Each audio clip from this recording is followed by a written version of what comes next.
My name is Nguyen. I'm the shop manager for Metro Emergency Upfitters. Work with Pathfinder using the convergence software to program light patterns and pretty much everything. I try to do all the factory functions from the CAN stuff that we can do to integrate with turn signals and stuff like that, to where when doors are open, the scene lighting, it works awesome. Everything is clear cut as far as wiring and stuff like that. So it cuts time down on having to try to figure out wiring on Pathfinder side versus some of the others where the wiring could be a little more difficult, and then programming with convergence is superior to the other ones that I've messed with.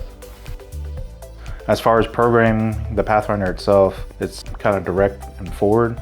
Some of the other brands, you got to go through a lot of different things to just program one simple function, which is time killer. I mean, trying to figure it out. I mean, you're using too much time to get manuals, try to research how to do this, or even maybe ask questions online too as well. I feel like the Federal Signal product, the quality is really there. I mean, a lot of time, I'm not gonna name names, when you're warrantying something else. It's rarely that we will have to warranty any of the FedSig product, but with you guys' warranty and stuff like that, you guys are awesome by sending the product back real quick. I'm glad that we are a signature partner, that we can actually work on some of the light bars and stuff, swapping out parts and stuff like that as well. That's a real benefit for us because it cuts time down on the units that the officers are needing to use.